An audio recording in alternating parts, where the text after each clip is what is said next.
Hello, আসসালামু আলাইকুম। সবাই কেমন আছেন? আশা করি সবাই ভালো আছেন। জার্মানিতে ডেইলি লাইফ ব্লগে আজকে আমার প্রথম ভিডিও শেয়ার করতেছি।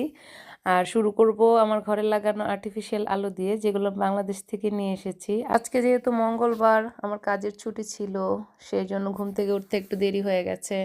ঘরের কাজ গোছাইতে গোছাইতে লাঞ্চ টাইম হয়ে গেল। সেই জন্য চিন্তা করলাম লাঞ্চটা সেরেই নেই। কালকে ছোট মাছ রান্না করা ছিল, সেগুলো দিয়ে লাঞ্চ করলাম। আর ঘরের টুকিটাকি কাজ করতেছি। জিনিসের সাথে তোমাদের পরিচয় করে দিই, যেটি আমি ম্যাগনেটের মাধ্যমে বানিয়েছিলাম।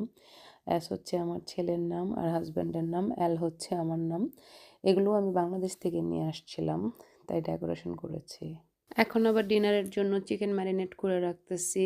আজকে ডিনার প্ল্যান হচ্ছে পোলাও আর হচ্ছে চিকেন, তাই ম্যারিনেট করে রাখলাম। ধীরে ধীরে সন্ধ্যা হয়ে যাচ্ছে, আমার হাজব্যান্ডের আসারও সময় হয়ে যাচ্ছে, তাই আমি এখন রান্নাটা চড়াই দিব। পোলাও দিয়ে স্টার্ট করি, তারপরে চিকেনটা রান্না করা শুরু করে দিলাম। চিকেনটা আস্তে ভালো করে ফ্রাই করে নিলাম, তারপরে আমি গ্রেভিটা রেডি করে ফেলেছিলাম। এর মধ্যে গ্রেভির মধ্যে চিকেনগুলো একটা একটা করে ভালোভাবে দিয়ে দিলাম। চিকেনটাও ভালো করে কুক হয়ে গেছে।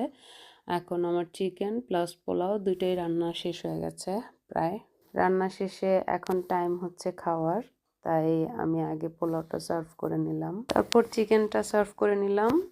আমি ধীরে ধীরে সব কিছু সার্ভ হয়ে গেছে। এর মধ্যে বলে রাখি, আমার হাজব্যান্ডও চলে এসেছে, ও ফ্রেশ হচ্ছে, দেন আমরা খাবার স্টার্ট করব। আমি সব কিছু সার্ভ করে নিয়েছি। বলবো না রান্নাটা অনেক মজা হয়েছে, বাংলাদেশের টেস্ট তো আর এখানে পাওয়া যায় না, আর এখানের তুলনায় মোটামুটি ভালোই হয়েছে। আর রোস্ট পোলাও নর্মালি আমাদের অনেক পছন্দ।